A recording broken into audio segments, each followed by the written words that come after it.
And so we record all of our sessions and we actually post those onto our website. So if you wanted to catch any of the ones we've done before, our website, qdmdata.com, you'll find a webinars page under resources. And we post, of course, upcoming webinars that we have, and underneath that are the archives. So all of the sessions here in this group we've been doing this month get linked up here. We also are doing something a little bit different this year with the LMS. So we're kind of trying to roll in the training module. So if you indicated as such in your registration that you were interested in that, or you already had an account, we'll also actually go in there and link your account to the recording. So we upload the recording there as well. And so we'll send an email out to all that's registered, so you can access it either on YouTube or through that LMS. The nice thing with the LMS is you can log in and you'll see that webinar in your list. And if you just click on that and mark that as completed, you'll even get a certificate that gets generated automatically. If you need to keep track of the training you've participated in, that's a nice, easy way to do that. So. All right, well, with that, I think we will dive in then. So I have a short PowerPoint here. We'll kind of go back and forth between this presentation and ARM, really just to kind of get started with the topic and maybe my sales pitch here of why to use them. Again, here's kind of our dichotomy, and so for that protocol writer planning out the experiment, really the goal here is to communicate the requirements to the trialist. So this is a really great communication tool to be able to add study rules into the study that you're sending on to that trialist. You can also hide or restrict certain information from being changed. So if you have some confidential details that even the trialist shouldn't see, you can still document that in your study. So that way you as a company would have those details in the trial, but you can hide that information. Also, you can restrict particular pieces of information from being changed by the trialist too. So if you wanted to lock something down so it cannot be changed. And we'll see a couple examples of those a little later. On the trialist side, if you're receiving studies, even if you're receiving studies that don't have study rules, you could implement them yourself. And there's some benefits for that as well. And really, it can be kind of a self-check, kind of doing your own QA, quality assurance type of step to make sure that you are, kind of performing to your standards. That you want to make sure you cover everything you wanted to make sure to fill in and don't miss something. And there's some consistency tools within there that really can help you as a trialist be consistent with all the trials that you're filling in and working on. So it can really benefit both sides. So I think I will go into a trial here, and let me just open up this trial here and kind of show some examples of what a rule is. We have a couple of rules in place here. And so you'll find the study rules. They are both in a protocol and a trial. Here I have a trial open, so that's where we will look. In the navigation bar, you'll find in that list of all the different editors, towards the bottom, about the last one in the list is the study rules. And you can also open it from the window window menu to view the list of study rules. And so really, when you're wanting to add in a rule, you can add an item to this list, and then the table here displays all of the rules that are currently in place and inactive here. And so we got different components. Maybe I'll switch over to my PowerPoint here just to show the pieces here that match up to the columns in that editor. And so the rule ID is just the name of the study rule. and we'll kind of see what the different names, what they correspond to. Then you have the editor and the field columns. That's really the location of the field that the rule applies to. So if I switch back here, the rule ID, this first one is, first two are both required study rules. And then the third one is recommended. And then we have both the editor and the field kind of tell us specifically what data entry value, what box on the screen, essentially in the trial, are we talking about? Does this rule apply to? So that kind of drills us down into the location that we're talking about.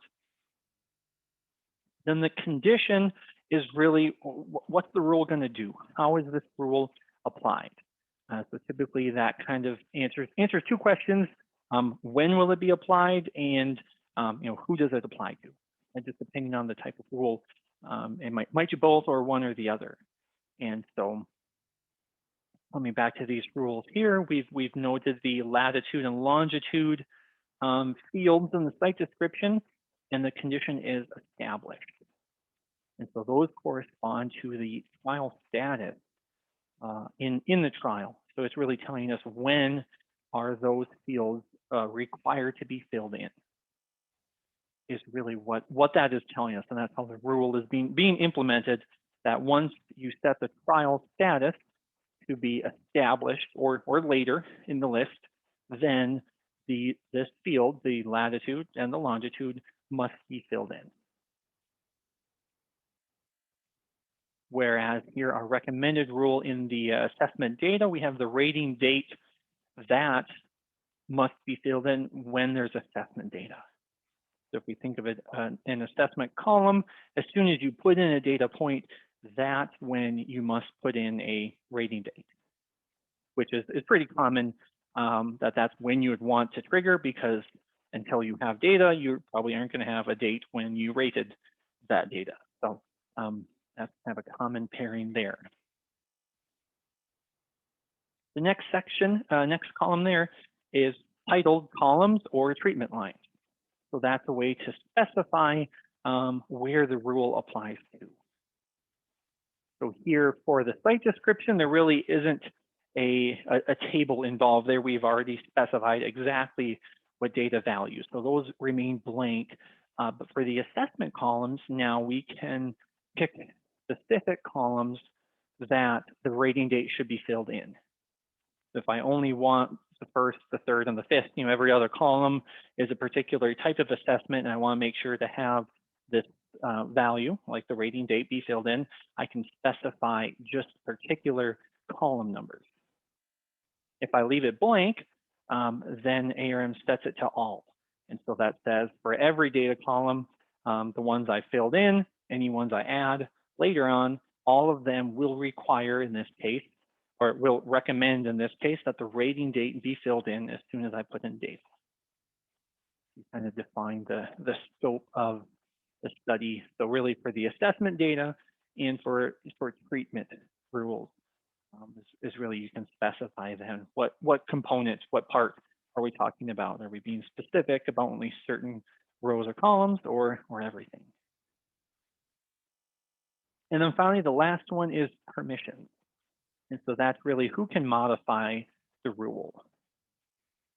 So that here we have set to everyone in my company. And so it can be a little bit confusing between condition and the permission, but really it's the permission to edit and maybe remove or change the rule is what we're setting here with the permission.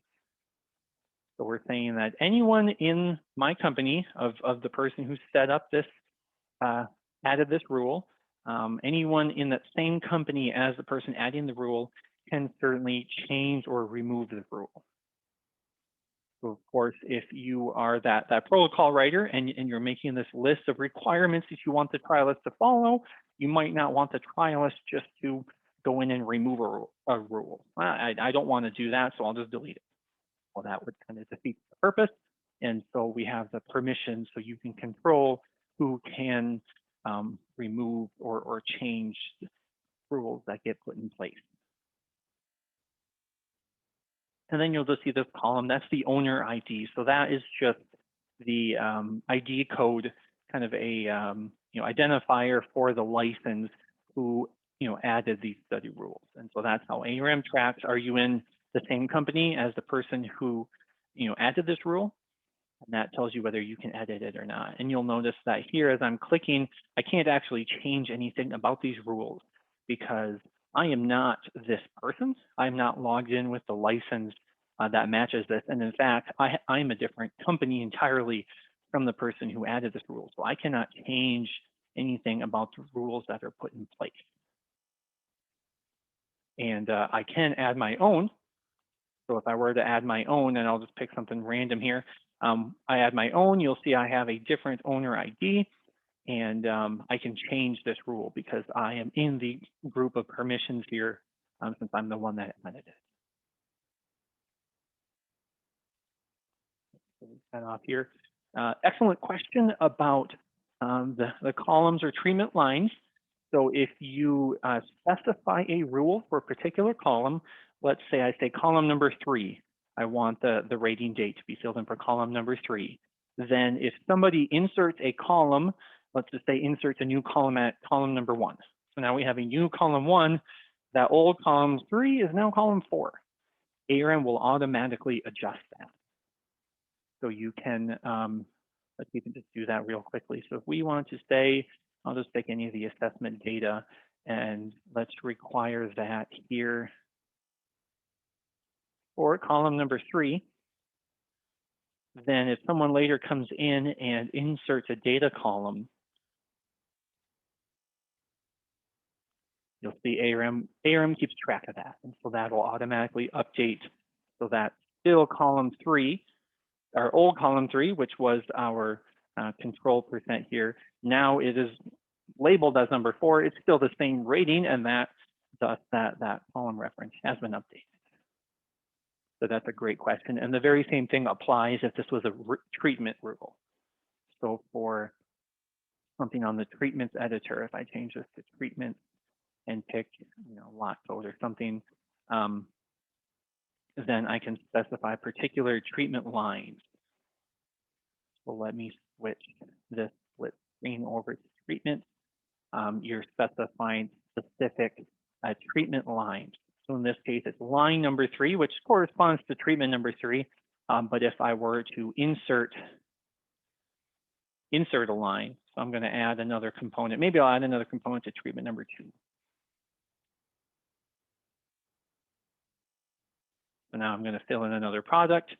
Again, that reference will update.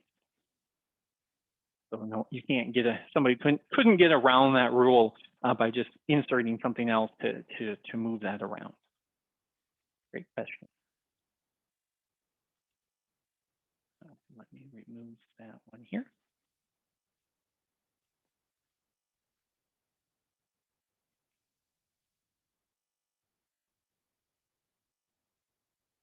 So that that's really the components here of a rule, and we have 3 of them here in place.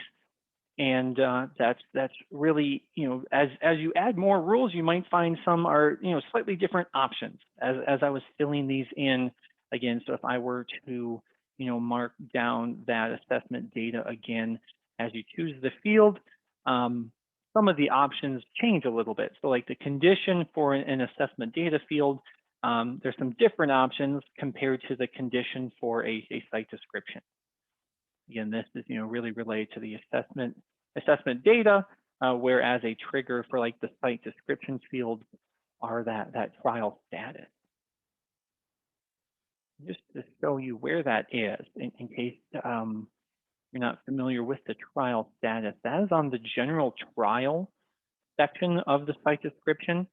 There's the trial status. This is kind of meant just to slowly increment as the trial is going on in the year. So when you're in, when you first create the trial from a protocol, it's kind of marked as setup. Okay, nothing's really happened. We're just setting things up. As soon as you have like any sort of date, whether it's an application date, an assessment date, something that gets put down in the trial, ARM will automatically adjust the status to established.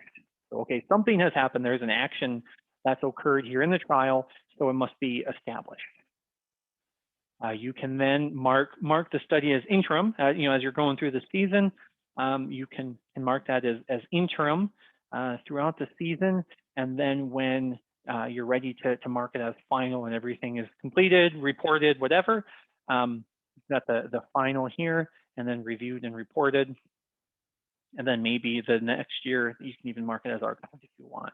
But really the idea here, and there's an order, it's really meant to be an ordered list of chronologically what would happen. And so when you're marking a study rule, for example, if I were to mark it as interim, then as soon as I have the trial status be interim or be marked as final or reviewed and reported, as soon as the status is larger or equal to that choice you made in the condition, then that's when the rule kicks in.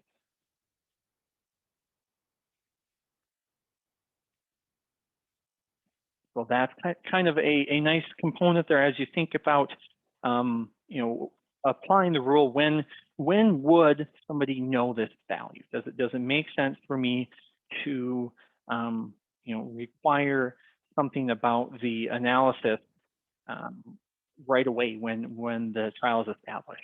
Well, we probably don't even have data yet, so how are they going to fill in conclusions, for example?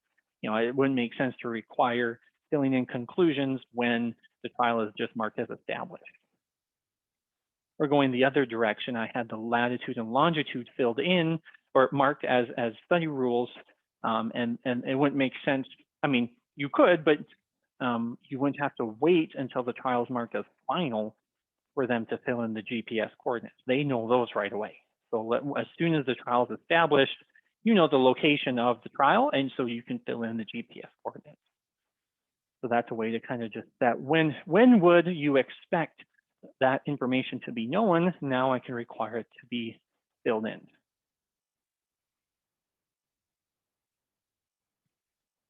Now there's a question here about forcing the trialist to have F inserted for the final report. I don't know of a way that ARM would necessarily know that you've generated a final report. So I'm not sure that ARM can automatically set the trial status to final. We'd have to do a little brainstorming to implement something like that. Of how would we know, maybe if we had like a report set, if we read the report set, and if it said had a keyword of final or something, we could guess that maybe that's what they're doing. But yeah, might be a little, completion date. That's a good point too. There is some logic here. So kind of underneath the trial status, there's some date about the study, the initiation date when it's first starting. You have a planned completion date. So kind of for the protocol writer to say this is when we're expecting the study to be done. You can also indicate when you would require the interim data be sent back. And then the completion date is truly, really, this is when the trial was done, which of course could vary from the planned completion date. And there is some messaging in ARM, like if you were to mark the completed date and then try to like add another application, it's going to say, wait a minute, this doesn't make sense. You said this is complete already. Why are you adding an application? Things like that. I kind of wonder if we were to fill in a completion date, if maybe the trial status gets filled in. Maybe not. I wasn't sure if it would automatically update the trial status. Well, I set that in the future. Let's set it to this last Monday. And maybe it doesn't. Yeah, I wasn't sure. Or if we try the planned completion date of a week prior. Yeah, it's not really doing that. If I maybe validate. I'm guessing that probably the hope is that the trialists would, when they're ready, they would mark it down. They would mark things down as final.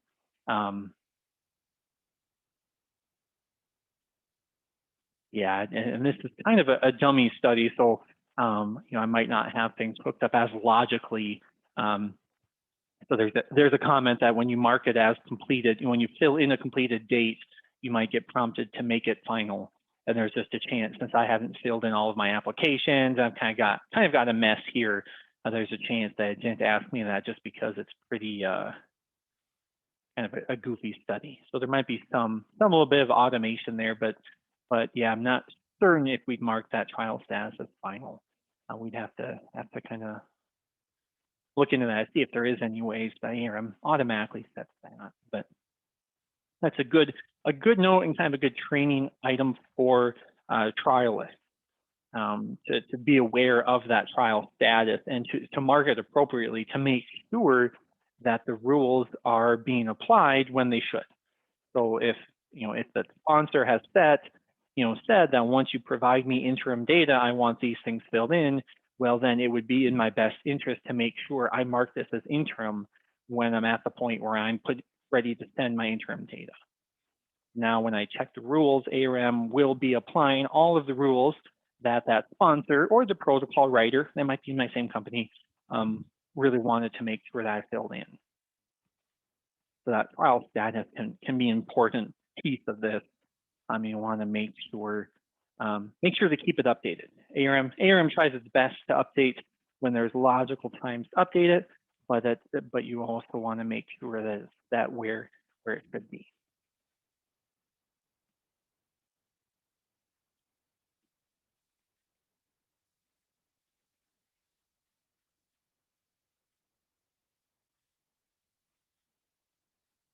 All right, great questions here. Actually, I should go back. Let me go back and just revert that editor. Actually, maybe I'll just close and reopen this just to cancel out all of our changes, just so it doesn't affect here kind of the rest of the flow here. So I'll just close and reopen that trial to get back to where we were with our 3 rules here.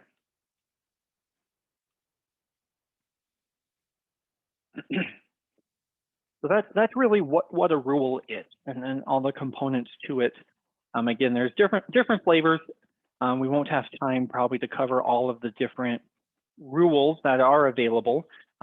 We did run a webinar last fall maybe that we really dove into a little more advanced look at just every single option in there. So you could always check that out on our website, but that's really kind of the basics here of what we have.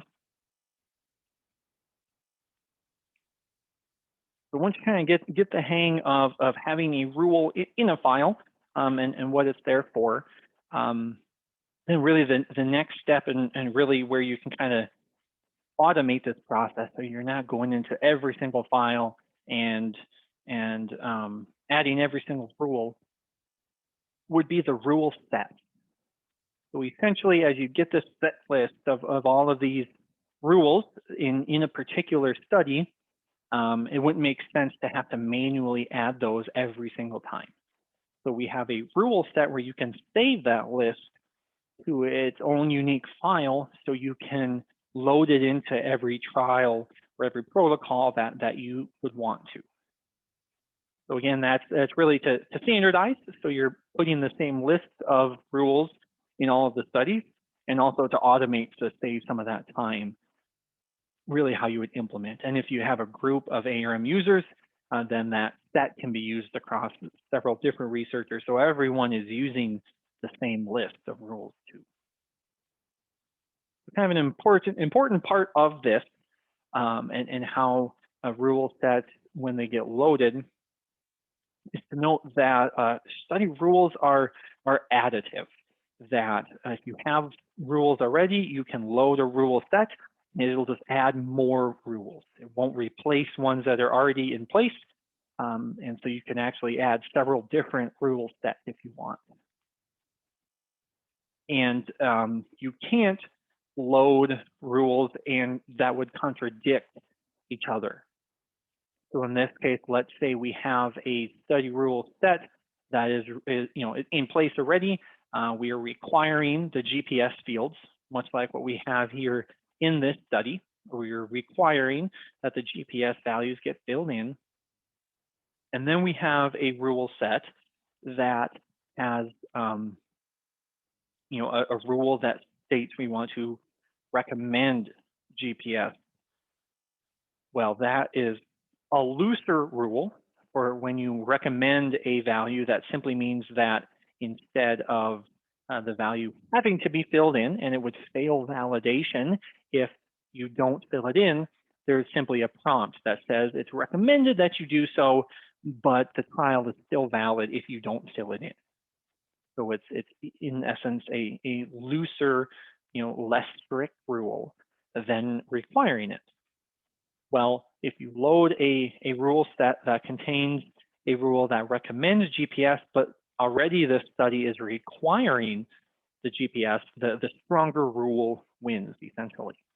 So in the end, that requiring of the GPS coordinates will remain in place. So there's no way to get around a rule. A trialist couldn't just load their own set. That's a whole lot looser and overwrite something that's already in place. And then you also don't have to worry about that if you have a set of rules. You don't have to worry about adding multiple sets that you might contradict yourself either. You'll end up with the strongest one in place as you add those in. Just kind of showing how to use these sets. Let's say this is kind of our list here. These three are kind of the important ones we want to encapsulate. Just at the bottom of the study rules set would be the Save Rule Set button. There's a question here. Let me just take one step back before we dive into that. Looking at this additive and not contradictory, you make it then that only the winner rule is in the study rule list, and that is what happens. So, actually, that step one, we have the requiring the GPS. When that step two is loaded, this recommended GPS, that actually won't be in the list at all. So that's a great point. Since the required rule is already there, then that recommended rule won't be added to the editor. You won't even see it. It just gets dropped off and not brought in at all because, like as you said, this one won. This is the winner, and that's the only one that stays. There won't be a row in that list that has recommended. So that's a great point. You won't even see that potential contradiction at all. When you load that set, it simply doesn't get added. Right from there. So to save this set, here we just press that button, Save Rule Set. And we're really going to take these rules. And that's all we're saving here is just the list of rules that we've defined here. And we can give them a name. So if we want to call this our general rule set, like I maybe have one from before, so we'll just call it 1, 2, 3. Kind of a best practice that you can do is really, you want to give these names that correspond to what you would use this. And so you can make like maybe the most basic list of rules that no matter what the type of experiment, no matter what the crop, what the treatment type is, we're going to always have these types of rules. And you can put those in a list and then give that a name. This is the general, this is the master set, whatever you'd want to call it, to say that every time, every study, these should be present. And then you can go and zero in on a particular type. So, okay, this study is an herbicide study. So then we're going to need this and this and these things about the application we'll want to require. So then load all of those into the list and save that as a set. and name that specifically, herbicide rule set. And so you can make a whole suite of rules really for the different components and the different scenarios that you might run into. Here we'll save this as our general rule set. There's nothing too crop or experiment specific. And this just gets saved into, onto your computer. This is kind of that magic folder if you've made report sets, you've made SEs, anything like that that's kind of customizing and saving, it gets saved onto your computer, typically in this folder. Now we give an opportunity to just describe this a little bit longer. You'll be able to see this description on the load rule set dialog. So if you want to be a little more verbose about exactly what this set is all about, we could say set of rules for any study we are doing, and whatever you want to say. As have another reminder to yourself or others. You can always share these rule set files with other people.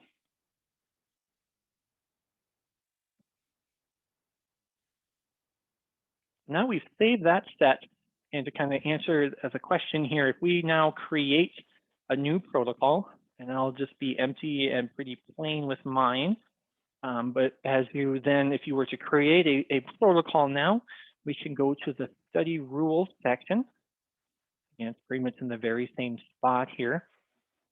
And now we can load our rule set. So I can click on that one we just created. There's that description we typed in. So I don't exactly remember what I was doing when I created that set. There's my reminder. Perfect. This is the general one. Now what happens is those rules that we had in that file, those are now implemented here in the protocol.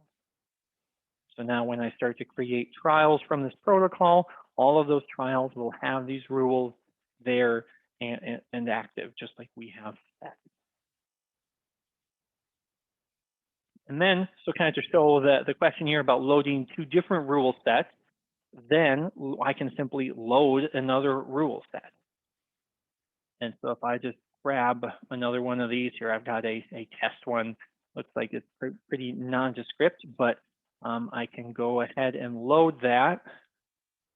Looks like it's pretty small. Let me load another one.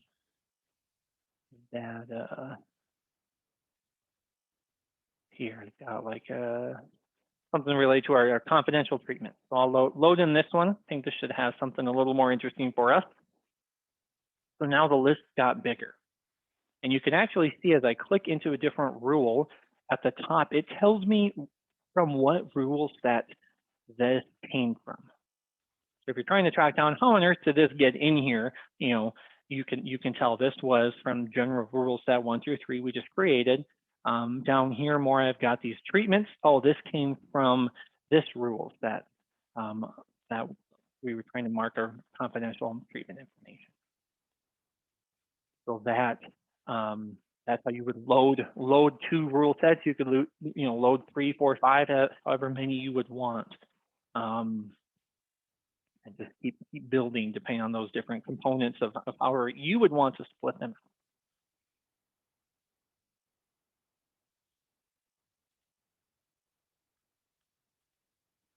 Another question here, really just to editing a rule. So, we want to change a rule from required to recommended.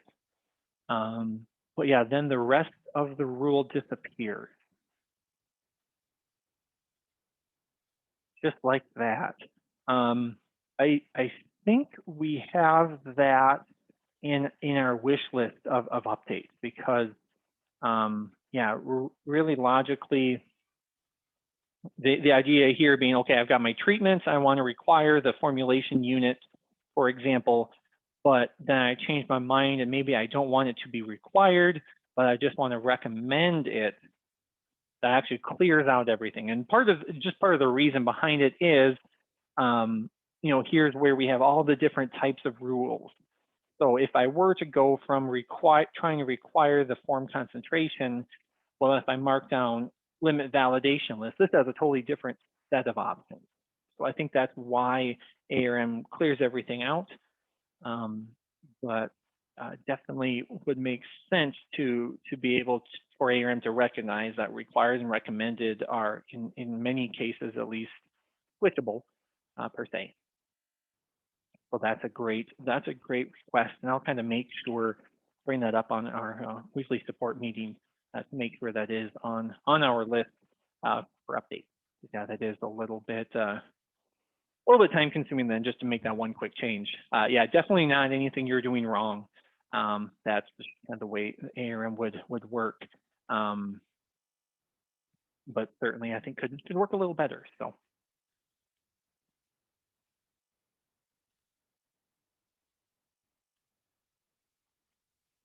All right, so that's really, the rules that save those. Again, really the way you would construct those and how you strategize to save those could really be up to you. But that's kind of the best practice a bit is maybe to, you could compartmentalize them, or you could just make a master one for each type of study if you wanted. That would include your baseline in each of them. Really, the way you implement them is definitely up to you, and there's really no wrong way to do that.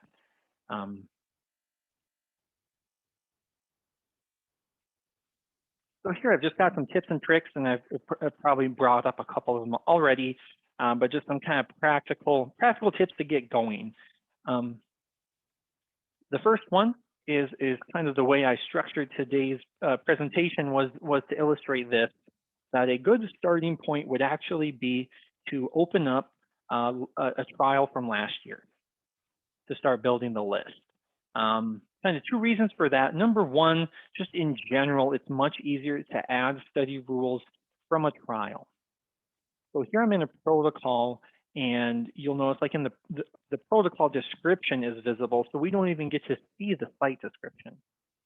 There's a lot of these fields that are the same, and anything you put into the protocol gets copied to a trial, but there's several other fields that are visible only in a trial.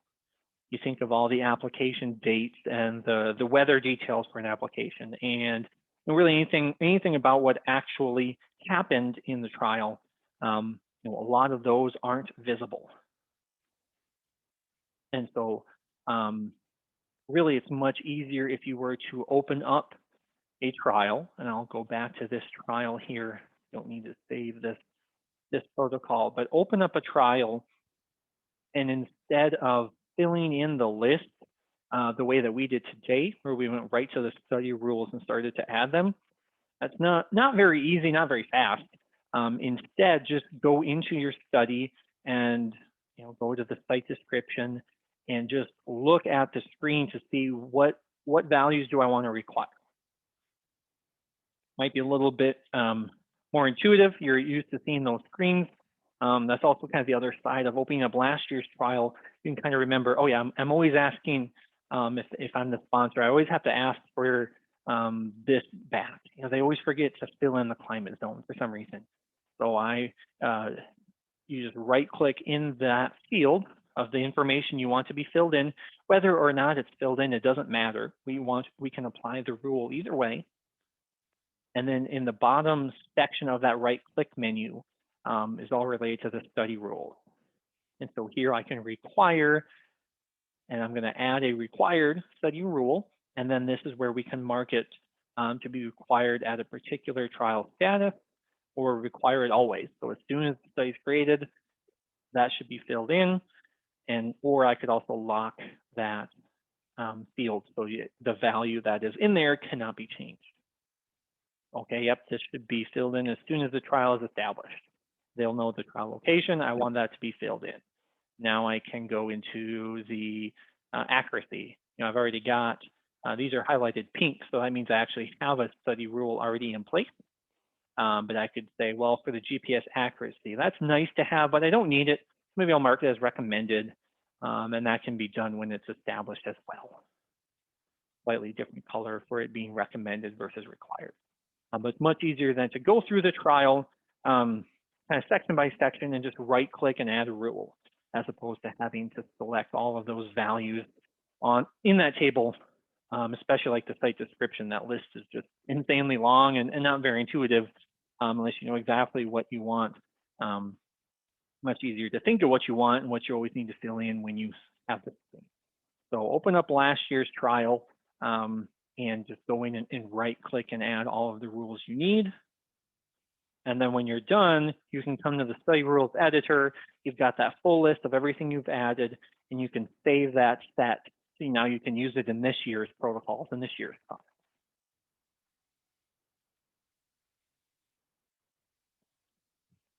Question here about modifying rules. So if you were to change a rule that's in a rule set, so maybe let's just save this set.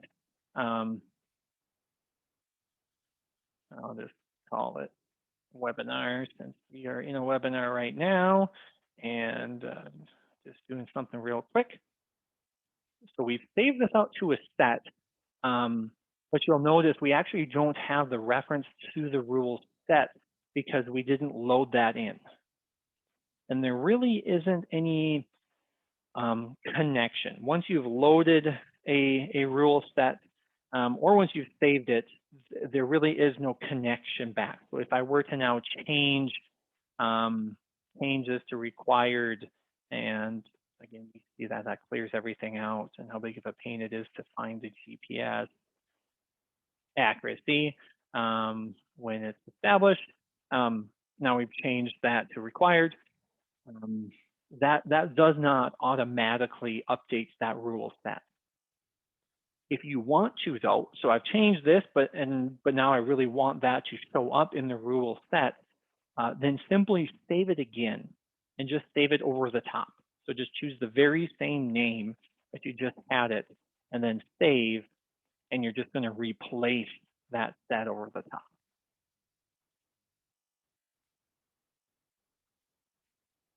So that's really how you could modify, is you do have to save it again and replace the one that was there, and that will update that set. So that's a really, really great question. And it's the same thing once you load a set and then change, if you were to change details, once you've loaded the set, that is only for that protocol or trial that you're looking at, unless you were to then save it again and overwrite.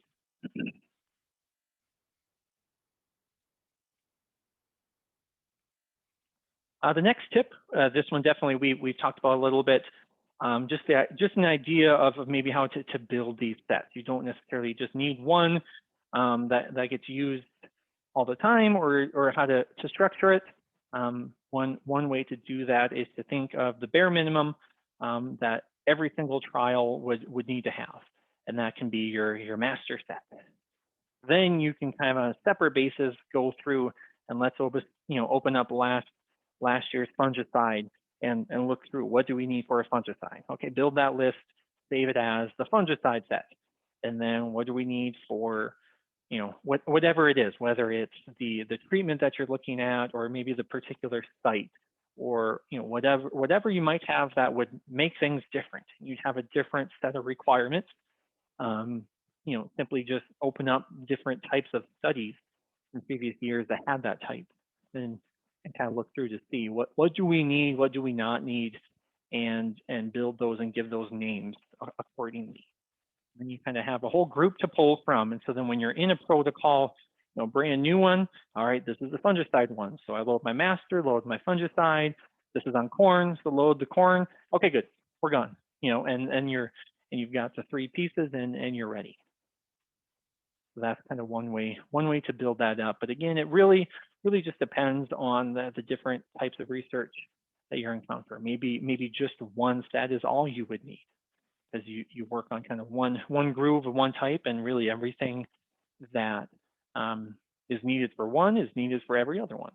And it might be simpler in a nice short list for you to build, just whatever kind of fits your needs. The next item here, I think, is something I should say more often in some of my webinars. I like to cover every possibility and thing you can do with something in ARM, And then I think people could maybe leave a little bit bewildered and, and shell shocked. But really with rules, it's great just to start simple. There's no penalty for beginning this year with just a couple of rules, and then next year maybe having more and building out the suite more. You're really not going to shoot yourself in the foot. There's no reason you'd have to have that whole suite of different sets all at once. Especially if the research season gets started and you're busy, you're not going to have time to sit and flesh all of this out. But that doesn't mean that you can't save yourself some time by just making one quick master set. Okay, things for sure I need, make one and I'll be done for now. And then next year, and when things quiet down, I can build this up again, and we can learn from what we did this year.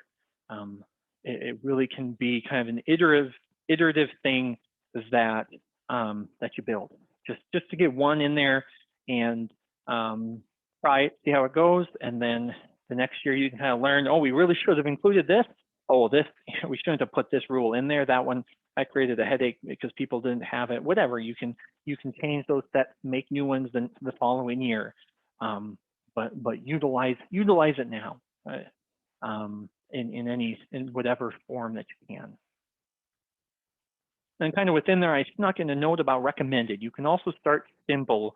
One thing we have seen with some companies that roll these out maybe being too stringent. And there's certainly some flexibility with it. But when in doubt, you can always leverage that recommended for things that might not be a slam dunk. So just the reason behind it, we get a few support emails where a trialist, I can't validate and send my trial back because it tells me I need to put this information in, but I don't have it. I don't have it yet, or I don't have it at all, whatever the case might be. How do I get around it? Well, the trouble is it's a study rule. There is no workaround. There's no way to get around a rule because the sponsor wants you to fill it in. So really the only way around something like that, where I cannot put this information in, but ARIM wants me to do it, the only way around it is to send the trial to the sponsor or the protocol writer, whoever created and implemented those rules, and then they could delete the rule or make it less stringent, whatever.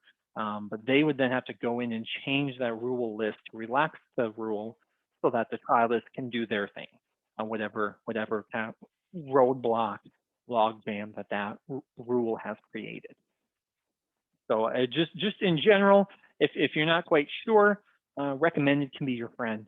Then it's not going to halt the file from being marked as valid. It's still going to give them a message. So you'll still be sure to notify the trialist that this is important, but it won't prevent them from completing the validation and sending it on. Or later on, if you're trying to upload to ATD, you want to send it to your database. ARM validates before you upload it to the database, and if that's causing problems again, that's that can be kind of, oh, we need to fix this rule. And so if you're not in that group of permissions, that permissions to edit, then you can't get rid of that rule that's causing problems. But if it's something like recommended, then it's not going to be locking you out. It's not going to prevent it from being valid. So that bullet point, that might have been a 2-for-1 there on that bullet point. The next recommendation here would just be for groups, a company that maybe has several licenses, several people maybe that are protocol writers, working on building the list of protocols for the year, whether it's a sponsor or you're doing your own research. This process of walking through a trial and deciding what rules to add can be a really great activity for a group to do together. So maybe you all get in a Zoom meeting and have one person share their screen and start opening up some of last year's trials and collectively talking through, okay, yeah, we definitely need GPS coordinates. Well, last year I had one guy who didn't put this in, so yeah, let's add that to the list. You can have kind of a group session to build those sets, and then you can just find those sets on your computer and put, copy them out to a network location. And everyone can then go and grab those sets. They can load them from ARM right on the network drive, or if they want to copy them to their computer.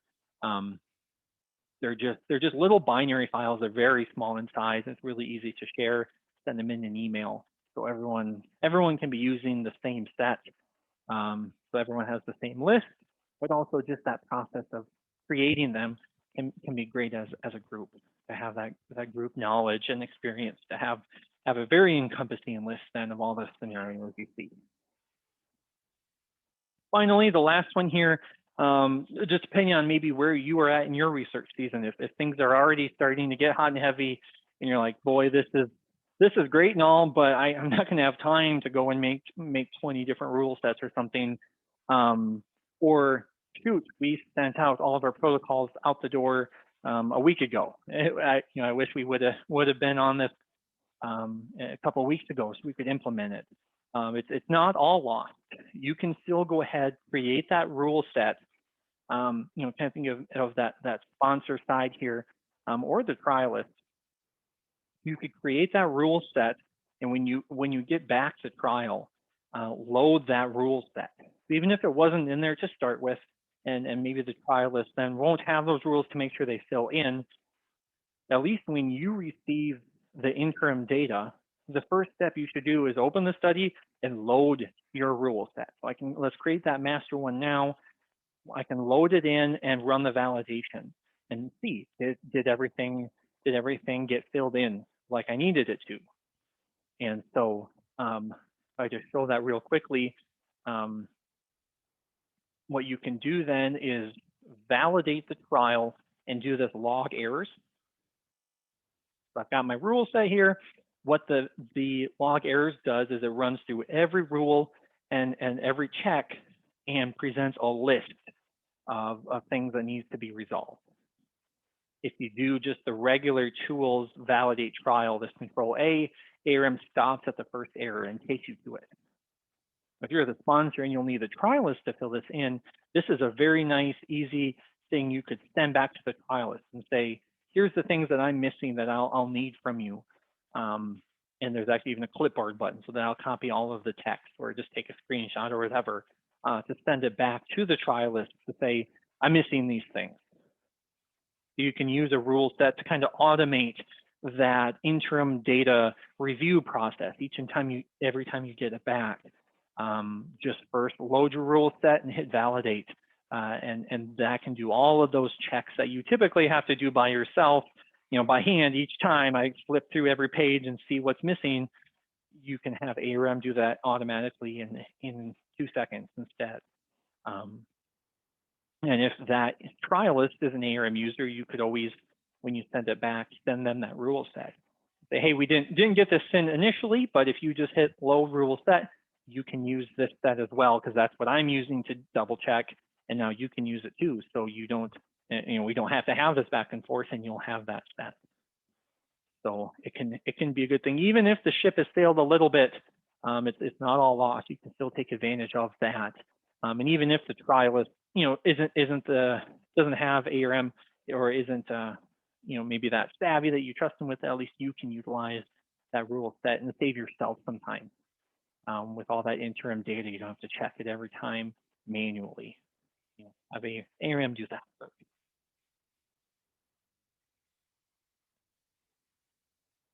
Finally, the last thing I have, and I'm not sure if I have the link in the PowerPoint, but I did go through and create a master set example.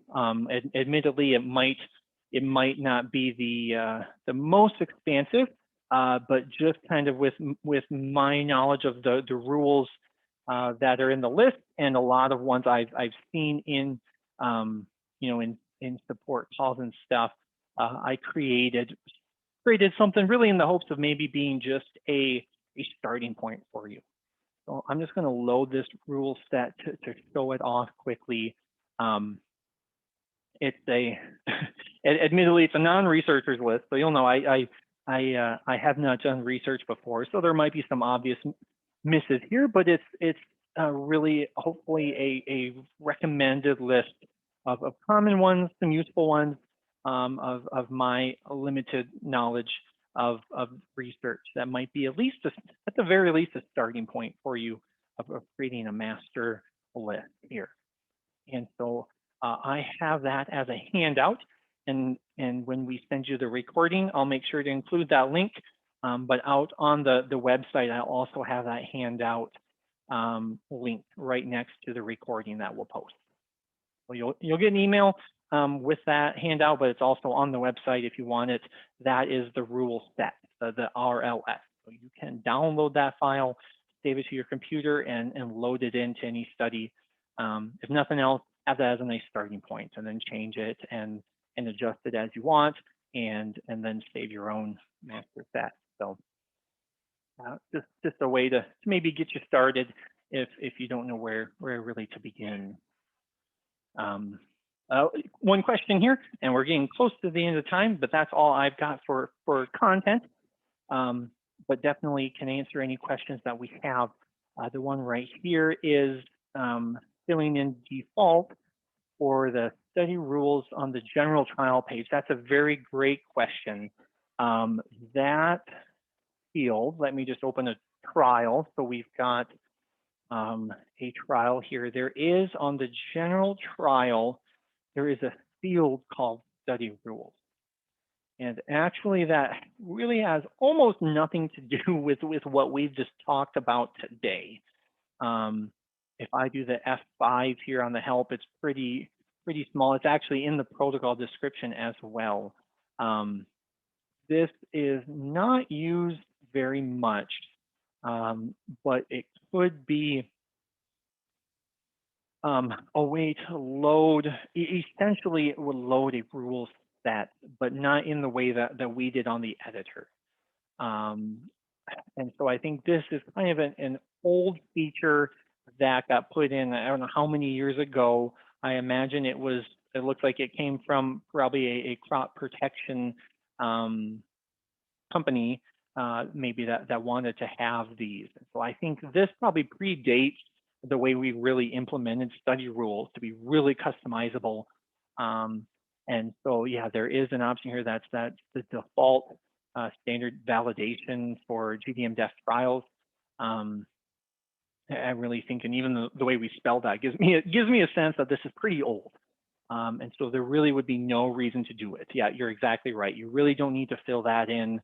I would almost think we should probably hide that field because it's pretty old. Unless there's a really good use that I'm not aware of. But really, I think this predates the rules. Oh, and Birgit here says that they've actually had some conflict with your study rules test. So there's actually a good reason to definitely not use it. Yeah, so it looked like that was both in the trial on the general trial, but yeah, it is in the protocol description in the trial establishment guidelines. So both of them, they're both in there. But yeah, it gives us kind of a nice nice reason to say don't do it in case it conflicts with your own study rule set. Well, that's an excellent question, and maybe might be another thing for me to bring up to the developers that probably should just be hidden. Probably can't totally delete it from everything in case some people are still using it, but at least to hide it by default to not tempt people when really the place to use it is the editor, and then use those rules. So great questions. We've reached the end of the hour. I am available for a few more minutes. So if you're typing in a question, you don't have to give up on that. Feel free to send that in. But to be respectful of everyone's time, if you do have to get going something else, I appreciate you guys joining us today. Should be later this afternoon. Probably you'll receive that email with a recording and also that handout if you wanted to give that rule set a try. Well, thanks everyone, and hopefully we'll be seeing you at another webinar in the future. So, Thank you. Bye. yeah, goodbye.